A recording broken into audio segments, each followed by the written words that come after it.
Mesdames et messieurs, bonsoir. Voici les titres de cette édition. Le président Macky Sall et ses collègues peuvent compter sur la chancelière d'Allemagne pour le financement du développement du continent africain. Alliée de taille de l'Afrique, Angela Merkel va défendre au prochain G20 des projets qui vont favoriser l'essor économique des pays de l'Afrique. Elle a réaffirmé à Berlin lors du African Partnership dans la capitale allemande. Le président de la République a rencontré la communauté sénégalaise. La pression foncière sur la zone des Niayes préoccupe les producteurs. Sur l'une des rares bandes vertes de Dakar, de plus en plus de bâtiments à la place des champs. De Padoua à Gorom, les chiffres font frissonner. Le front urbain a consommé en 10 ans 600 hectares, soit 60 par an. Face à cette situation, le gouvernement annonce l'audit du foncier des Niayes, une bande longue de 180 km. Ramadan, comment faire face à la dépendance à certains produits, café, thé, tabac ou autres excitants? Comment s'adapter au contexte qui exige l'abstinence en ce mois béni, se réajuster et pour certains un acte difficile à poser? Quels sont les effets de l'addiction sur les comportements? Les spécialistes expliquent. Et puis, transport urbain, comment les coxeurs et les clients cohabitent au quotidien? Les rapports ont-ils changé? Éclairage dans cette édition. Généalogie, ou la science qui permet de remonter à ses origines, revient dans la rubrique au cœur de nos cultures. Comment reconnaître sa lignée à travers les générations? Explication dans cette édition. Bonsoir à tous et bienvenue. Le président Macky Sall en Allemagne avec ses collègues africains. Il a rencontré la chancelière allemande Angela Merkel qui entend défendre le développement du continent africain lors du prochain sommet du G20 prévu au mois de juillet. Le président Macky Sall a été accueilli à la chancellerie allemande par Angela Merkel. Voici le reportage de Oumar Ning. Nous sommes à la chancellerie d'Allemagne. Angela Merkel souhaite encore la bienvenue au président Macky Sall et ses collègues chefs d'État africains.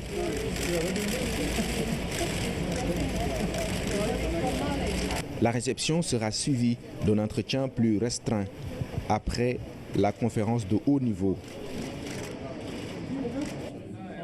Un format qui permet aux dirigeants africains d'aborder les problèmes de fond avec la chancelière allemande. Avec ce partenariat avec l'Allemagne, justement, le président Macky Sall espère une grande ouverture pour le financement du développement de notre continent. Paris d'autant plus optimiste qu'Angela Merkel a reçu le soutien du G20 dans cette initiative. Autant dire que le sommet du 7 et 8 juillet prochain s'annonce prometteur pour l'Afrique. En marche justement de son séjour en Allemagne, le président Macky Sall a rencontré la communauté sénégalaise. Le chef de l'État a saisi l'occasion pour appeler ses camarades de Benno Bokk Yakaar au calme et à la sérénité suite aux frustrations notées après les investitures. Par ailleurs, les compatriotes magnifient les réalisations du président de la République, Oumar Nying. Le moment était attendu pour ses compatriotes. La communauté sénégalaise d'Allemagne, très joyeuse,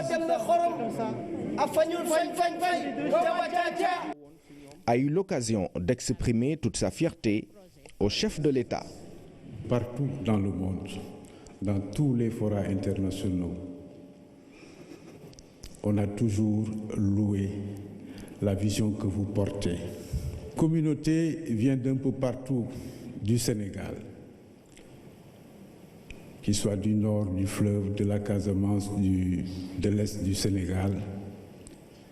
Ils savent eux-mêmes que le Sénégal d'avant 2012 et le Sénégal que nous connaissons aujourd'hui sont totalement différents. Et cela, Monsieur le Président, c'est grâce à vous et grâce à votre vision. Dans ces propos de l'ambassadeur se retrouve toute l'Assemblée.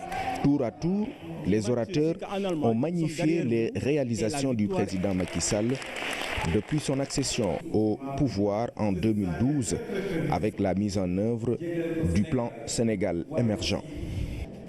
En remerciant ses compatriotes pour leur mobilisation et leur marque d'attention, le président Macky Sall s'est félicité de cette appréciation positive qui prouve que ses compatriotes suivent de loin ce qui se fait au pays. D'ailleurs, ce sont ces réalisations qui doivent mobiliser tout le monde autour de l'essentiel, y compris ses camarades de la mouvance présidentielle. Le président de la République a en effet profité de cette occasion pour lancer un message à ses camarades de la coalition Benno Bokk Yakaar suite aux frustrations notées après les investitures aux prochaines législatives.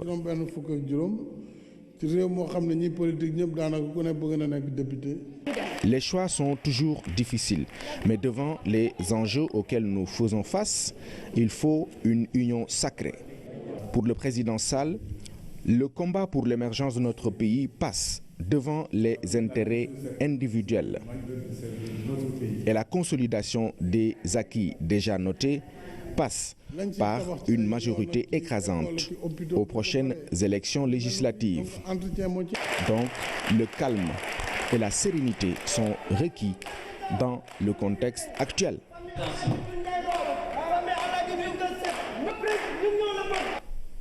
Le président de la République est rentré à Dakar cet après-midi. Le chef de l'État revient d'un périple qu'il a mené en Belgique, en France et en Allemagne. Vous venez de le voir à Berlin. Le président Macky Sall a pris part au sommet du G20 Africa Partnership sur invitation de la chancelière Angela Merkel. À son retour à Dakar, le président Macky Sall a été salué par le Premier ministre, le président du Haut Conseil des collectivités territoriales ainsi que d'autres autorités civiles et militaires.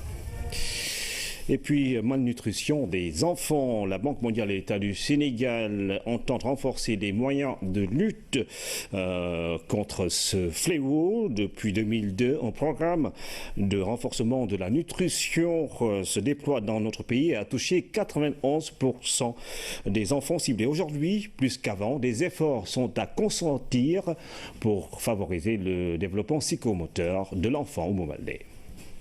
Après 10 ans de combat contre la malnutrition chez les enfants au Sénégal, les parties prenantes dressent un bilan plus que satisfaisant.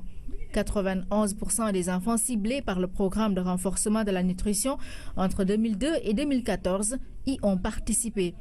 La Banque mondiale, partenaire privilégié du programme, s'en réjouit. Ce rapport nous montre qu'on peut avoir un programme qui a un impact important sur la malnutrition des jeunes, qui est tellement important pour bâtir le capital humain d'un pays. Nous savons que les premières 1000 jours de vie d'un enfant sont les journées les plus critiques pour assurer son développement physique et cognitif. Et si l'enfant est mal nourri, nous savons qu'il y a plus de fortes chances qu'ils auront une performance scolaire plus faible, des opportunités d'emploi plus limitées et des revenus plus bas dans la vie. Donc ce que nous constatons avec le programme du gouvernement et la cellule de la lutte contre la malnutrition que nous avons soutenu depuis 2002, c'est que c'est possible d'avoir un impact sur les statistiques. Ces résultats encourageants poussent les acteurs à vouloir maintenir le cap. Les perspectives sont ainsi dégagées. Et nous avons aujourd'hui une nouvelle politique de nutrition que nous avons validée et nous sommes aussi en train de finaliser un plan stratégique très ambitieux pour justement éliminer ces questions de malnutrition au Sénégal. Aujourd'hui, la thématique majeure qui est prônée au niveau mondial est nutrition et protection sociale. Donc vous voyez que la lutte contre la malnutrition est d'une importance capitale pour la Délégation générale à la protection sociale et à la solidarité nationale. Et vous allez remarquer dans l'actualisation de la stratégie nationale de protection sociale aujourd'hui, elle est adossée au cycle de vie et qui parle d'enfants, de femmes, par des couches les plus sensibles, les couches vulnérables, auxquelles tous les programmes de l'État sont axés à ces couches vulnérables. Lutter contre la malnutrition chez les femmes enceintes et chez les enfants permet d'améliorer les performances scolaires, car le lien est bien établi. La bande des Niayes est en péril. Elle perd 5 hectares par mois de terre à vocation horticole au profit de l'habitat. Conséquence, rétrécissement de la bande, diminution des productions agricoles et précarité des producteurs, suffisant pour que le gouvernement envisage de faire l'audit du foncier des Niayes. En attendant, la rédaction du journal télévisé a fait le constat. Bande des Niayes, où le poumon vert infecté par le béton. C'est un reportage de Mamadou Samambaoua. Il n'y a pas photo entre 100 francs le mètre carré et 22 millions annuellement. Lamine Sané va devoir quitter et dire adieu, exploitation, production, entreprise, employés et revenus. Des revenus pourtant très conséquents. Je suis sur des points de 80 tonnes de tomates à l'hectare. Imaginez-vous 80 tonnes d'hectare et vous êtes autour de à peu près 2000-2500 caisses de tomates à 12 000 francs déjà. Lamine a fait un départ volontaire de la fonction publique pour s'investir dans l'horticulture. Il rachète cette exploitation et déroule son projet. Nous sommes en 1992. 25 ans après, ces piquets s'invitent dans ces périmètres horticoles. Ils sont les marques d'un lotissement et les propriétaires des parcelles ne sont pas des enfants de cœur. C'est le cas de ce bâtiment-là, parce que j'avais une culture de poivrons que j'avais commencé à récolter. Le terrain là, appartenait à une femme qui est en France. Mais comme elle ne savait pas la situation qui se trouvait, quand elle a convoyé de l'argent pour faire sa construction, elle n'a pas voulu discuter avec moi, elle a voulu construire aussitôt. C'est comme ça que j'ai perdu la superficie de poivrons. Alors que le moment-là, je vendais le kilo de poivrons à 600-700 francs le kilo. Et là, on est loin d'un cas isolé. Lotissement, terrassement et construction, le front urbain dévore à une vitesse inouïe la bande des Niayes. Sur 10 ans, le front urbain a consommé 600 hectares, uniquement dans la région de Dakar. C'est-à-dire de Padoua jusqu'à Gorom. Ça veut dire 60 hectares par an, 30 hectares tous les 6 mois, 15 hectares tous les 3 mois.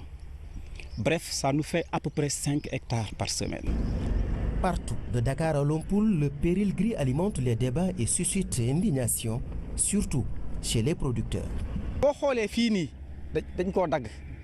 Tout ce que vous voyez là est morcelé. Les producteurs y ont investi les moyens, mais les lotissements ont tout annulé. Nous n'avons pas besoin d'emplois salariés. On l'a crié partout, mais en vain. Au départ, je gagnais 500 francs par jour, 1000 francs par la suite. Aujourd'hui, je gagne 1500 francs. C'est avec cela que j'entretiens ma famille. Je suis veuve. Si jamais ces champs disparaissent, ce serait la catastrophe pour nous. C'est une source de création massive d'emplois qu'on est en train de perdre. C'est de l'argent qu'on est en train de perdre. Pourquoi de l'argent? Parce que actuellement, nous exportons près de 85 000 tonnes de produits horticoles, avec une rentrée en devises de plus de 50 milliards de francs CFA. Près de 40% des productions horticoles du Sénégal sortent de cette zone des Niayes. Le conseil départemental de Rufisque, pour sa part, se bat. Mais la seule arme dont il dispose semble fébrile devant les pouvoirs et services compétents en la matière. Il se trouve que 80% des maires de notre département sont des conseillers départementaux. Ce qui nous permet quand même, dans le cadre de la mutualisation des efforts des collectivités, d'avoir une stratégie d'ensemble pour les sensibiliser, parce qu'en réalité, beaucoup de lotissements sont faits avec les maires ou c'est fait par les maires ou avec la collaboration des maires. Le gouvernement du Sénégal annonce un audit du foncier des Niayes. Un audit qui sonne ici comme un avertissement pour certains, mais surtout un espoir pour d'autres. J'ai compté pas moins de 8 communiqués du Conseil des ministres où le président de la République a affirmé et réaffirmé sa volonté de préserver cette bande verte de la zone des Niayes. Il faut faire cet audit parce qu'il y a énormément d'occupations irrégulières dans la zone des Niayes. Les Niayes, une bande longue de 180 km. Une nappe affleurante, des terres riches et un microclimat comme nulle part ailleurs au Sénégal. Un atout qui aujourd'hui se meurt, rongé par l'octroi et l'occupation anarchique de son foncier. Le Sénégal va bientôt disposer de 9 fermes qui vont permettre justement d'aller davantage dans l'irrigation pour permettre le développement agricole dans plusieurs localités du Sénégal. C'est l'initiative du PPAO et c'est Amidou Diop qui nous en parle. C'est l'une des trouvailles de l'État du Sénégal pour sécuriser la production des semences, les fermes semencières. Sinthiou Malem se situe dans la région de Tambacounda. Avec ses 20 hectares de superficie, la ferme bénéficie grâce au WAPPYAO d'un système d'irrigation moderne et actuellement en cours d'installation. Des fermes modernes avec des systèmes d'irrigation automatisés où il suffit d'appuyer sur un bouton pour faire irriguer une parcelle, sur un autre bouton pour une autre parcelle, bien amener de l'engrais dans telle et telle autre parcelle. Et s'il le faut même programmer pendant toute la semaine les parcelles qui doivent être irriguées à telle période et les engrais à mettre à telle autre période. Donc c'est des systèmes très très modernes qu'on va mettre en place. Et dans ces fermes-là sont sécurisées complètement par une clôture avec un muret, des poteaux, avec des grillages plastifiés sur une hauteur de 2 mètres. Dans cette ferme, tout l'arsenal de reconstitution du capital semencier est en branle. Des magasins de stockage d'une capacité de 400 tonnes, des aires de séchage et bâtiments pour les commandes d'irrigation sont également en construction.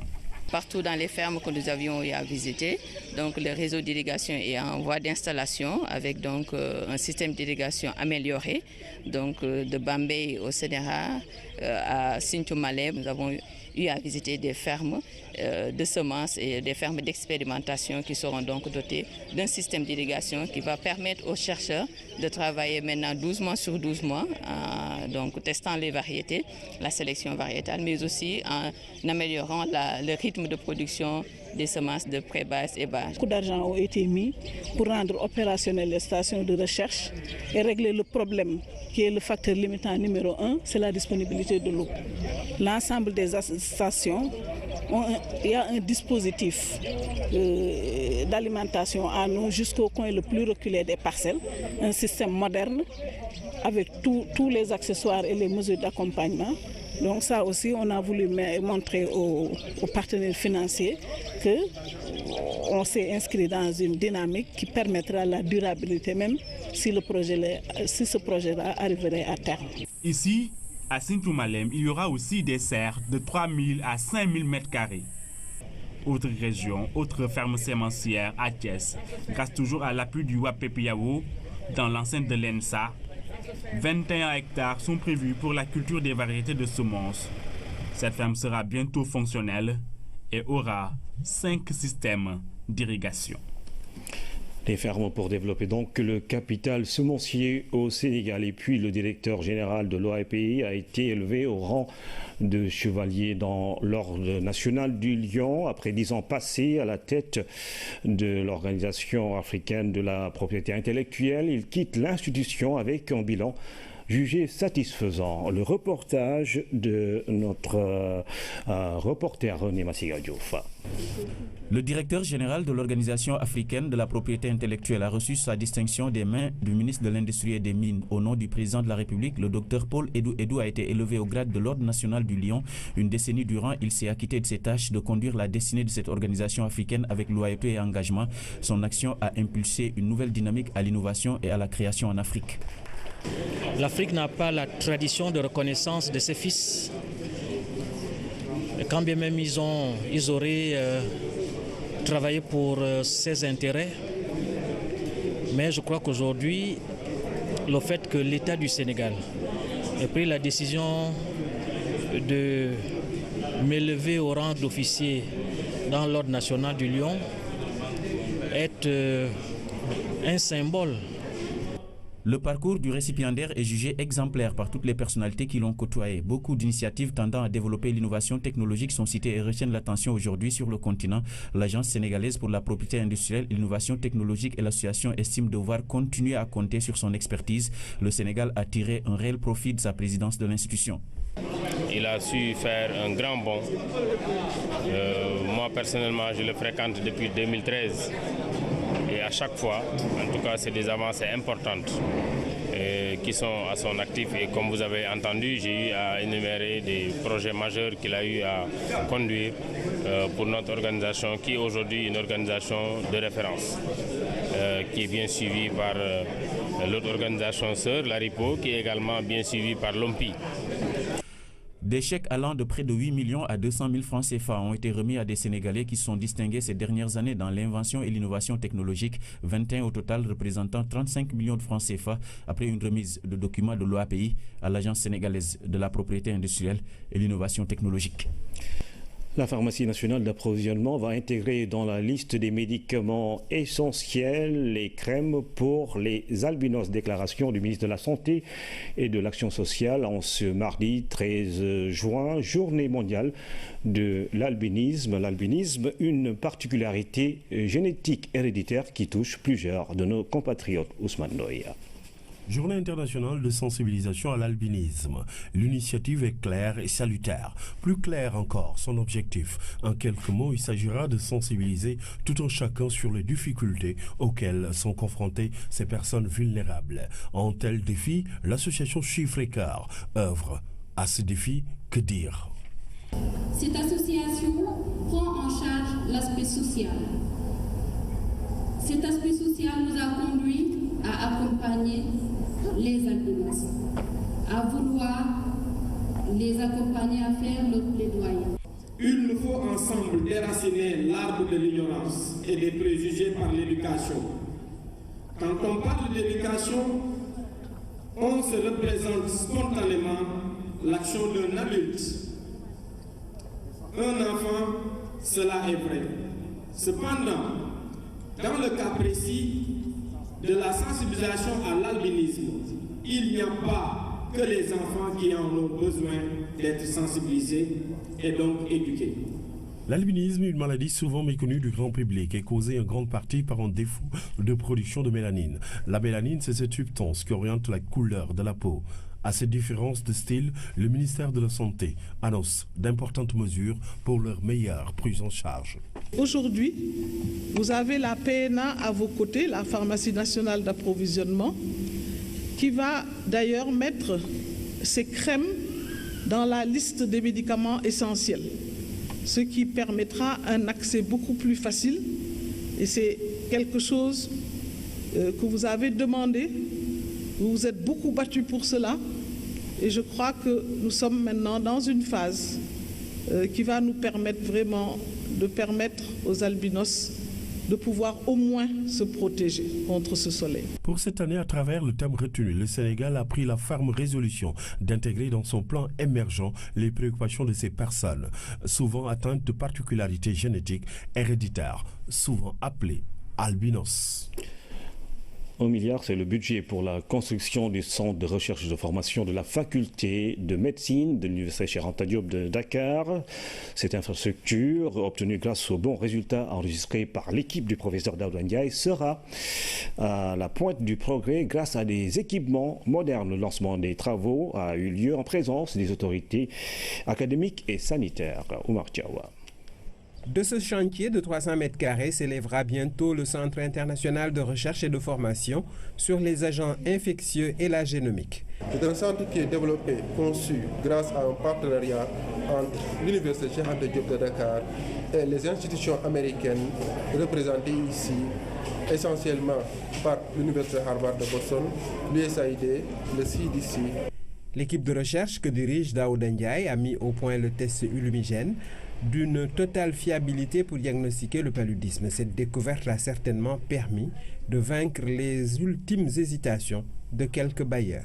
Depuis 2001, nous avons eu ce partenariat avec ces institutions.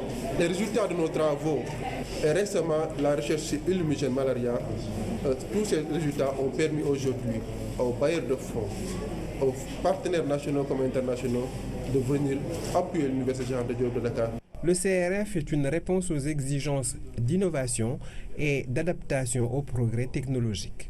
Les travaux seront axés sur le paludisme, les maladies tropicales négligées, l'entomologie, les maladies émergentes et réémergentes dans le cadre de la génomique, la biologie moléculaire et les nouvelles technologies de diagnostic et de recherche.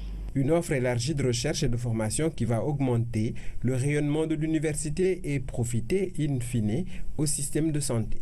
Toute cette recherche doit pouvoir servir à résoudre les problèmes de santé de l'éducation.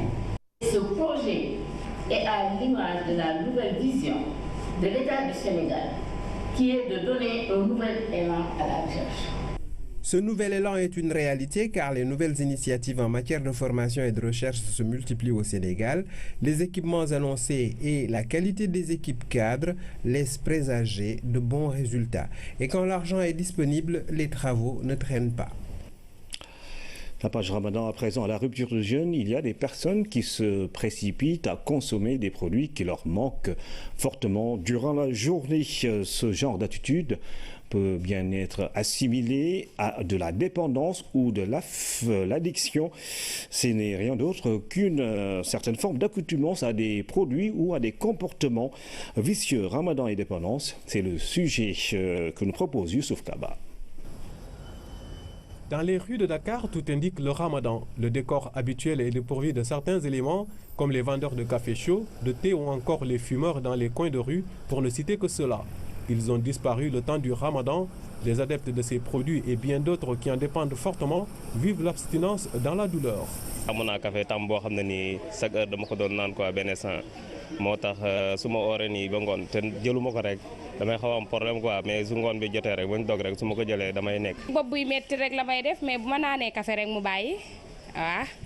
Demba, la quarantaine employée du Centre des œuvres universitaires de Dakar, se passe difficilement de sa tasse de café qu'il prenait habituellement presque toutes les heures.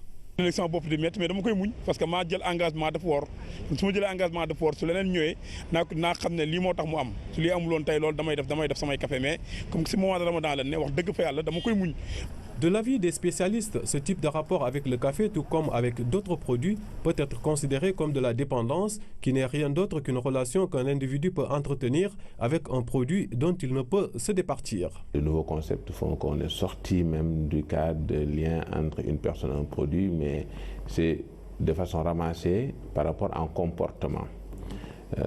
On dit que la personne est dépendante dès l'instant qu'il a un type de relation particulier avec un comportement, un produit dont il ne peut pas se départir.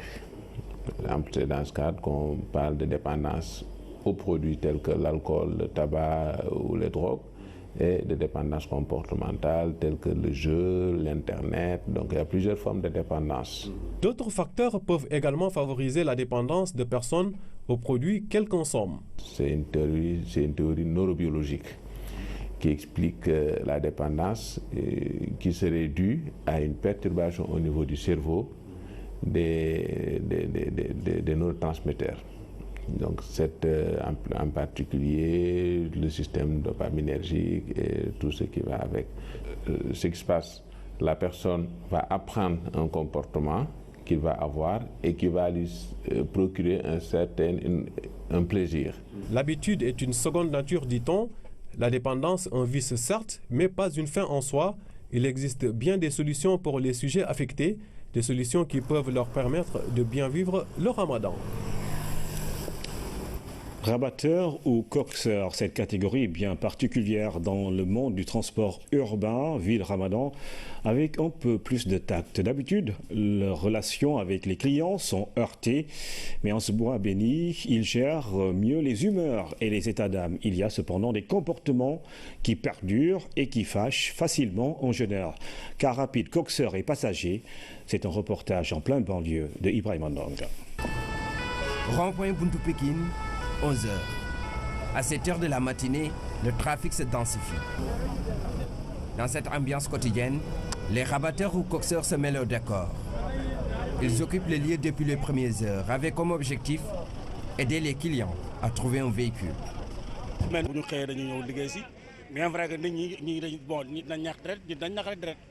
Nous venons très tôt le matin pour travailler, mais actuellement ce n'est pas facile avec le ramadan. Les clients se fâchent vite, mais on fait avec.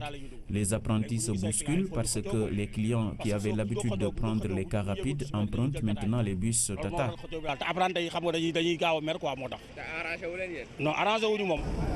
À partir d'ici, plusieurs destinations de la capitale sont desservies. Mais les passagers sont parfois dégoûtés par le comportement de certains coxeurs.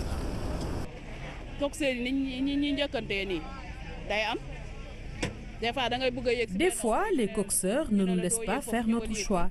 Ils se bousculent entre eux pour conduire les clients dans leur car.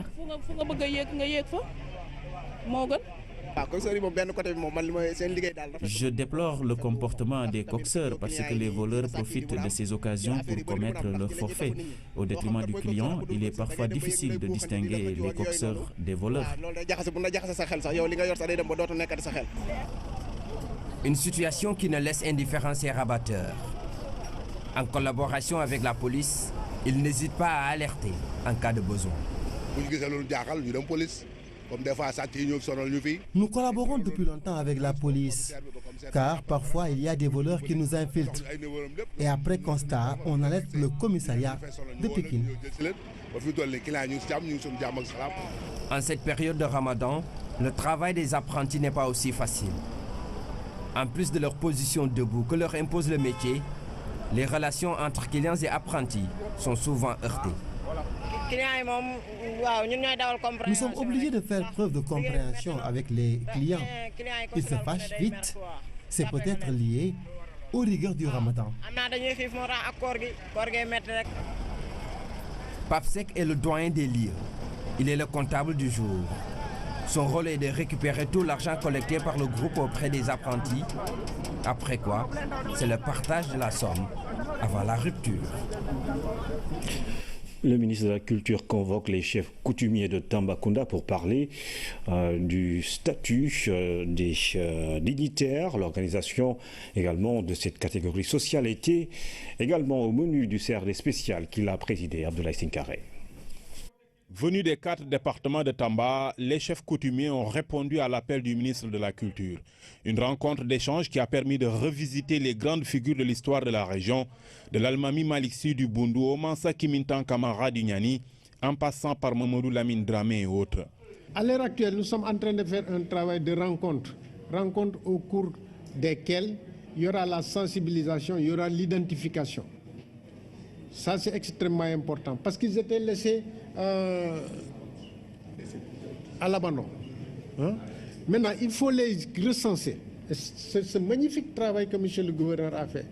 Les recenser, les identifier, discuter avec eux, voir quelle est la place qui doit être la leur dans le cadre du dispositif général de l'État. Maintenant, au terme de tout ça, nous allons rencontrer M. le chef de l'État qui dira s'il va en faire des dignitaires honorifiques auprès des autorités locales, gouverneurs, sous-préfets, préfets, ou s'il va leur donner un statut. Cette initiative d'organiser les chefs traditionnels s'accompagne aussi de la réhabilitation du patrimoine historique. Les équipes techniques sont en train d'identifier les travaux à réaliser au niveau de ces sites. Quand ces travaux seront identifiés, ils seront chiffrés. Mais dans le cadre du budget 2017-2018, c'est prévu. Dans la délégation de Mbagnick Ndiaye, le Grand Serigne de Dakar et le Bourga Ndiaye. Ils ont tous les deux magnifié la démarche qui participe à la restauration du patrimoine immatériel. Question, qui peut bien citer ses grands-parents en remontant à 2 ou 3 générations? Question difficile à répondre pour beaucoup. C'est là que la généalogie entre en jeu. La rubrique au cœur de nos cultures s'intéresse à cette notion, somme toute scientifique, car elle structure les relations sociales entre les individus. Ton grand-père, il s'appelle comment?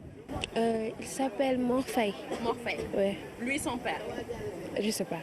Il s'appelle Mej Ahmadou Tidiane Samb. Son père? Ah, là, je connais pas le nom de son père. Je l'ai pas en tête. Mais on a quand même un papier où on a répertorié tout ça à la maison, mais je l'ai pas en tête. Du côté de ma mère, je connais personne, à part mes grands-pères. Mon grand-père et ma grand-mère. Les gens ne prennent pas le temps d'apprendre leur lignée. Comme on a beaucoup de mariages exogamiques, c'est des mariages qui ne se passent pas dans la même famille, mais dans des familles mixtes. Donc on a des généalogies croisées et cela devient très compliqué. Ne pas maîtriser sa généalogie, c'est inacceptable pour Baye Touré. Rendez-vous donc dans son univers, cette pièce qui fait office de galerie familiale. Ici, la plus vieille photo date de plus d'une centaine d'années. Cela permet à ses petits-enfants de coller un nom à chaque visage. Il est vrai qu'il y a des écrits, mais disons que, comme disent les Chinois, il vaut mieux voir une fois qu'entendre 100 fois. Je préfère qu'ils voient ça de leurs propres yeux. Et maintenant, s'ils ont des questions à poser, ils me les posent et maintenant je réponds sur les liens de parenté, sur le degré de parenté et tout ça, quoi. Et pour que ces photos tiennent le plus longtemps possible, Baye Touré les amène dans ce petit atelier à Tilène. En utilisant cette technique de sous-verre, on peut conserver les photos plusieurs dizaines d'années. Si Baye Touré tient à sa compilation de photos, c'est parce que c'était une tradition pour bon nombre de familles d'avoir une galerie du genre. Mais aujourd'hui, des photos retraçant l'histoire de sa famille, on n'en voit presque plus. De moins en moins, on accorde donc de l'importance à la généalogie, alors que nos familles s'apparentent de plus en plus à celles occidentales. Sachant dans l'environnement où on est à Dakar que les gens peuvent se rencontrer dans une boîte de nuit ou à l'occasion des chants religieux, s'ils sont ensemble et que chacun d'eux peut dire sa généalogie, ils sauront si les liens qu'ils ont permettent de se marier ou non. Donc la généalogie est un marqueur génétique.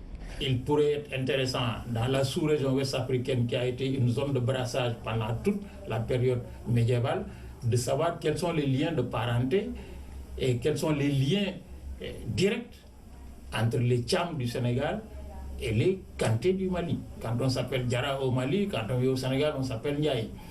Mais si on retrouve les traces des différents Tchams et Kanté, Ndiaye et Diarra et autres patronymes différents, on peut tout de suite faire les liens de parenté et surtout suivre la trace de l'évolution des sociétés. Il est prouvé qu'avec l'âge, on s'intéresse plus à ses origines, d'où ce regain d'intérêt pour la généalogie, notamment en Occident. Dans les années 80, et quand j'étais en formation, à l'époque, la fréquentation, le profil de fréquentation des services d'archives était typé universitaire, académique, scientifique. À partir des années 80, 90 et surtout dans les années 2000, le profil s'est totalement renversé. On a vu arriver dans les archives l'écrasante majorité, plus de 90% des gens qui viennent, c'est des généalogistes. C'est la conséquence de la nucléarisation de nos familles. Avant, on naissait en Europe comme en Afrique dans des familles lignagères. On était dans une concession où il y avait plusieurs générations. On connaissait ses parents, ses grands-parents, ses grands-grands-parents, si on avait la chance. Et puis on habitait sur le même territoire.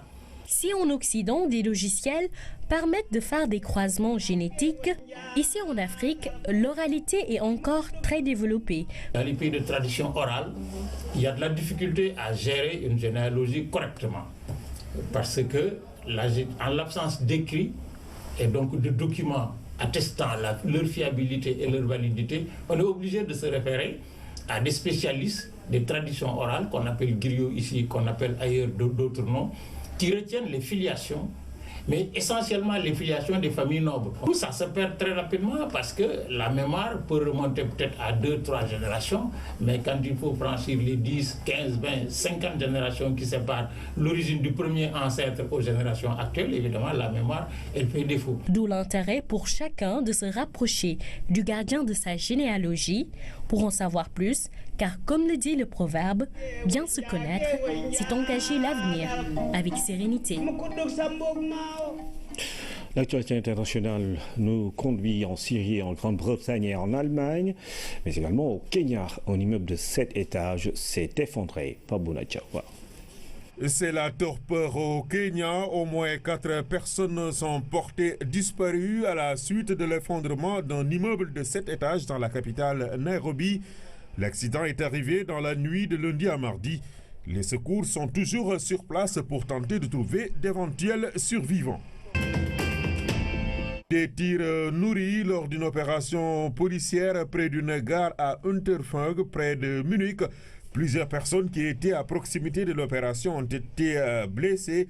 Le principal suspect a été arrêté. Selon la police allemande, il aurait agi seul pour des raisons personnelles. La police précise que l'individu a utilisé l'arme d'un policier qu'il a aussi tenté de pousser sous les roues d'un train entrant en gare à Unterföhring.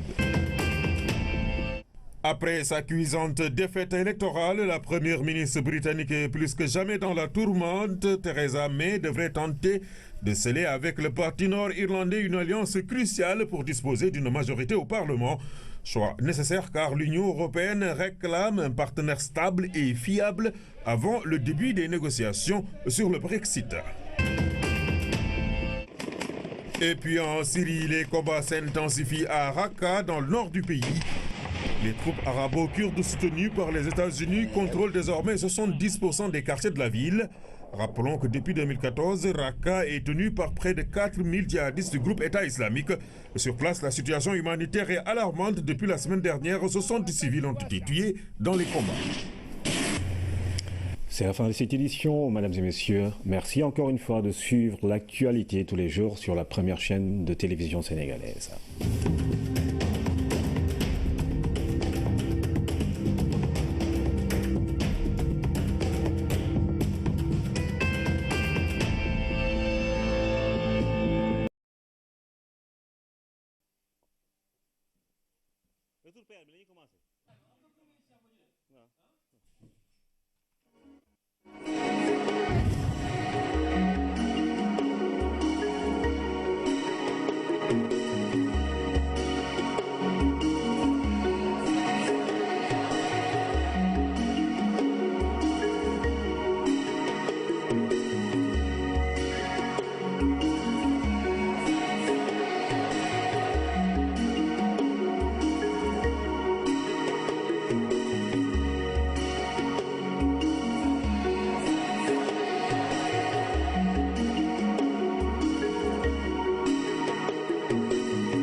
Mesdames et messieurs, bonsoir. Voici les titres de cette édition. Le président Macky Sall et ses collègues peuvent compter sur la chancelière d'Allemagne pour le financement du développement du continent africain. Alliée de taille de l'Afrique, Angela Merkel va défendre au prochain G20 des projets qui vont favoriser l'essor économique des pays de l'Afrique. Elle a réaffirmé à Berlin lors du African Partnership. Dans la capitale allemande, le président de la République a rencontré la communauté sénégalaise. La pression foncière sur la zone des Niayes préoccupe les producteurs. Sur l'une des rares bandes vertes de Dakar, de plus en plus de bâtiments à la place des champs. De Padoua à Gorom, les chiffres font frissonner. Le front urbain a consommé en 10 ans 600 hectares, soit 60 par an. Face à cette situation, le gouvernement annonce l'audit du foncier des Niayes, une bande longue de 180 km. Ramadan, comment faire face à la dépendance à certains produits, café, thé, tabac ou autres excitants? Comment s'adapter au contexte qui exige l'abstinence en ce mois béni, se réajuster et pour certains un acte difficile à poser? Quels sont les effets de l'addiction sur les comportements? Les spécialistes expliquent. Et puis, transport urbain, comment les coxeurs et les clients cohabitent au quotidien? Les rapports ont-ils changé? Éclairage dans cette édition. Généalogie, ou la science qui permet de remonter à ses origines, revient dans la rubrique au cœur de nos cultures. Comment reconnaître sa lignée à travers les générations? Explication dans cette édition. Bonsoir à tous et bienvenue. Le président Macky Sall en Allemagne avec ses collègues africains. Il a rencontré la chancelière allemande Angela Merkel qui entend défendre le développement du continent africain lors du qui est prôné au niveau mondial et nutrition et protection sociale. Donc vous voyez que la lutte contre la malnutrition est d'une importance capitale pour la délégation générale à la protection sociale, à la solidarité nationale. Et vous allez remarquer dans l'actualisation de la stratégie nationale de protection sociale aujourd'hui, elle est adossée au cycle de vie et qui parle d'enfants, de femmes, parle des couches les plus sensibles, les couches vulnérables, auxquelles tous les programmes de l'État sont axés à ces couches vulnérables. Lutter contre la malnutrition chez les femmes enceintes et chez les enfants permet d'améliorer les performances scolaires, car le lien est bien établi. La bande des Niayes est en péril. Elle perd 5 hectares par mois de terre à vocation horticole au profit de l'habitat.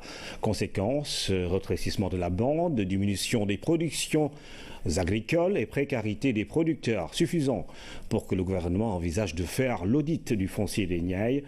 En attendant, la rédaction du journal télévisé a fait le constat. Bande des Niayes ou le poumon vert infecté par le béton. C'est un reportage de Mamadou Samambaoua. Il n'y a pas photo entre 100 francs le mètre carré et 22 millions annuellement. Lamine Sané va devoir quitter et dire adieu, exploitation, production, entreprise, employés et revenus. Des revenus pourtant très conséquents. Je suis sur des points de 80 tonnes de tomates à l'hectare. Imaginez-vous 80 tonnes d'hectares et vous êtes autour de à peu près 2000-2500 caisses de tomates à 12 000 francs déjà. Lamine a fait un départ volontaire de la fonction publique pour s'investir dans l'horticulture. Il rachète cette exploitation et déroule son projet. Nous sommes en 1992. 25 ans après, ces piquets s'invitent dans ces périmètres horticoles. Ils sont les marques d'un lotissement et les propriétaires des parcelles ne sont pas des enfants de cœur. C'est le cas de ce bâtiment-là, parce que j'avais une culture de poivrons que j'avais commencé à récolter. Le terrain là, appartenait à une femme qui est en France. Comme elle ne savait pas la situation qui se trouvait, quand elle a convoyé de l'argent pour faire sa construction, elle n'a pas voulu discuter avec moi. Elle a voulu construire aussitôt. C'est comme ça que j'ai perdu la superficie de poivrons. Alors que le moment là, je vendais le kilo de poivrons à 600-700 francs le kilo. Et là, on est loin d'un cas isolé. Lotissement, terrassement et construction, le front urbain dévore à une vitesse inouïe la bande des Niayes. Sur 10 ans, le front urbain a consommé 600 hectares uniquement dans la région de Dakar. C'est-à-dire de Padoua jusqu'à Gorom. Ça veut dire 60 hectares par an, 30 hectares tous les 6 mois, 15 hectares tous les 3 mois. Bref, ça nous fait à peu près 5 hectares par semaine. Partout, de Dakar à Lompoul, le péril gris alimente les débats et suscite indignation, surtout chez les producteurs. Tout ce que vous voyez là est morcelé. Les producteurs y ont investi les moyens, mais les lotissements ont tout annulé. Nous n'avons pas besoin d'emplois salariés. On l'a crié partout, mais en vain. Benno Bokk Yakaar, suite aux frustrations notées après les investitures aux prochaines législatives.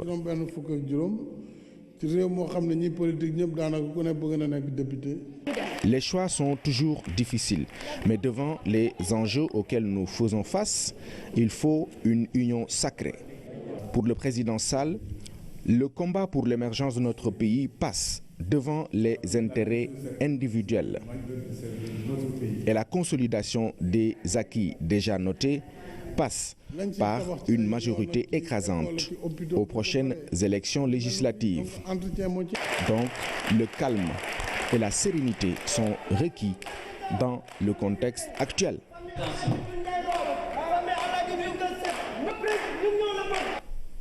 Le président de la République est rentré à Dakar cet après-midi. Le chef de l'État revient d'un périple qu'il a mené en Belgique, en France et en Allemagne. Vous venez de le voir à Berlin. Le président Macky Sall a pris part au sommet du G20 Africa Partnership sur invitation de la chancelière Angela Merkel. À son retour à Dakar, le président Macky Sall a été salué par le Premier ministre, le président du Haut Conseil des collectivités territoriales ainsi que d'autres autorités civiles et militaires. Et puis, malnutrition des enfants. La Banque mondiale et l'État du Sénégal entendent renforcer les moyens de lutte contre ce fléau. Depuis 2002, un programme de renforcement de la nutrition se déploie dans notre pays et a touché 91% des enfants ciblés. Aujourd'hui, plus qu'avant, des efforts sont à consentir pour favoriser le développement psychomoteur de l'enfant au Moumaldé.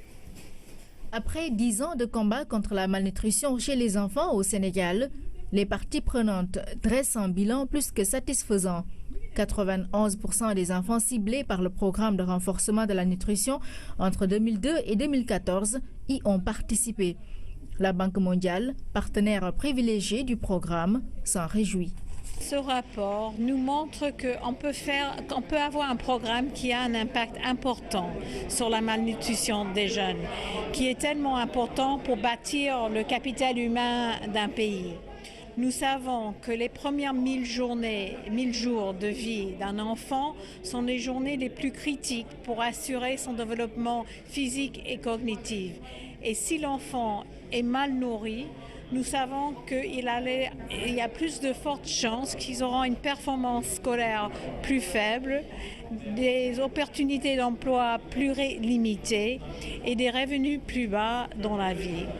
Donc ce que nous constatons avec le programme du gouvernement et la cellule de la lutte contre la malnutrition que nous avons soutenu depuis 2002, c'est que c'est possible d'avoir un impact sur les statistiques. Ces résultats encourageants poussent les acteurs à vouloir maintenir le cap. Les perspectives sont ainsi dégagées.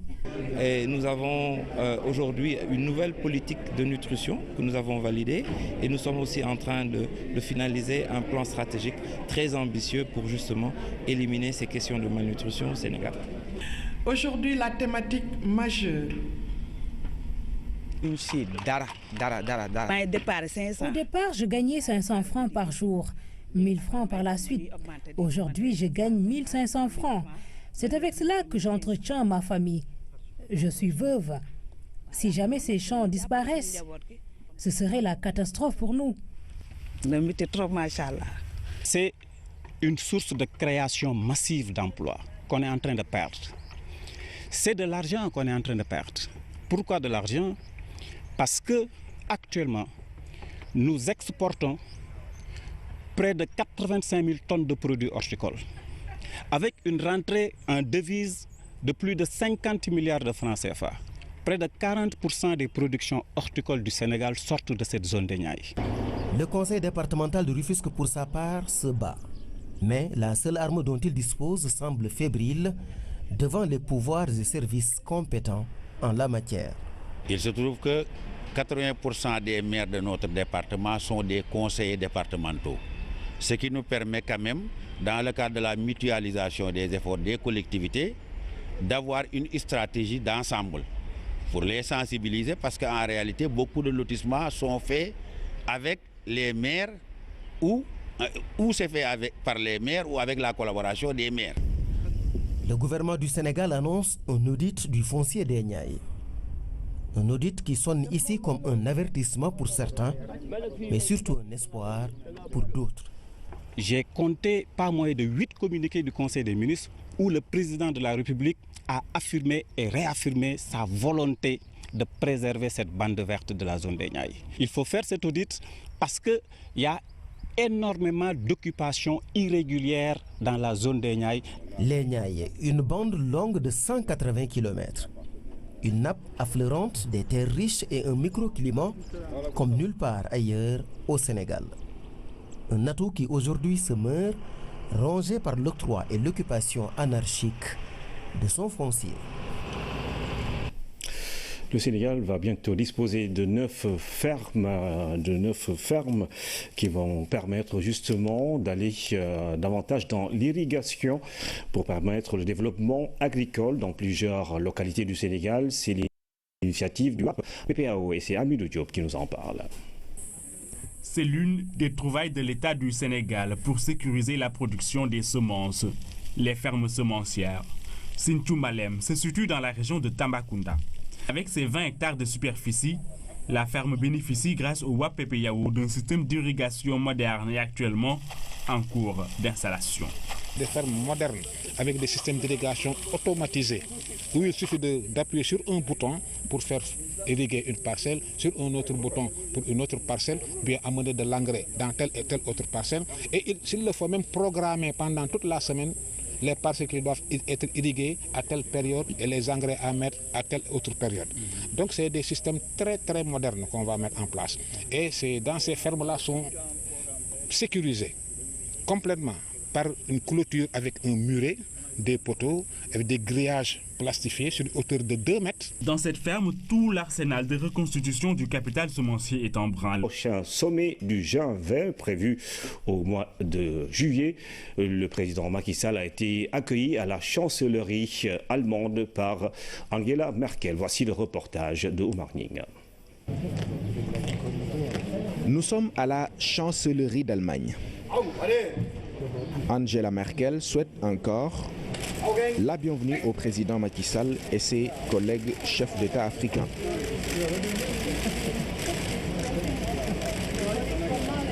La réception sera suivie d'un entretien plus restreint après la conférence de haut niveau.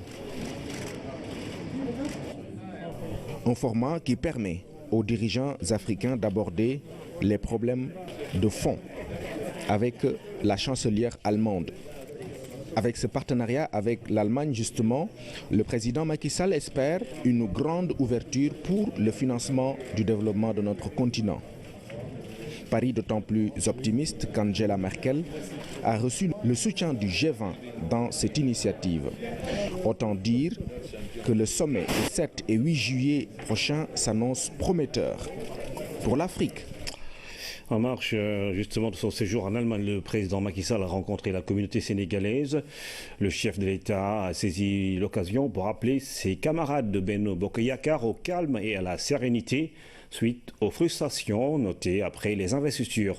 Par ailleurs, les compatriotes magnifient les réalisations du président de la République, Oumar Ning. Le moment était attendu pour ses compatriotes. La communauté sénégalaise d'Allemagne, très joyeuse, a eu l'occasion d'exprimer toute sa fierté au chef de l'État. Partout dans le monde, dans tous les forats internationaux, on a toujours loué la vision que vous portez. La communauté vient d'un peu partout du Sénégal,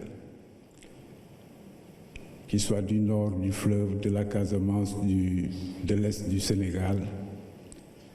Ils savent eux-mêmes que le Sénégal d'avant 2012 et le Sénégal que nous connaissons aujourd'hui sont totalement différents. Et cela, Monsieur le Président, c'est grâce à vous et grâce à votre vision. Dans ces propos de l'ambassadeur se retrouve toute l'Assemblée.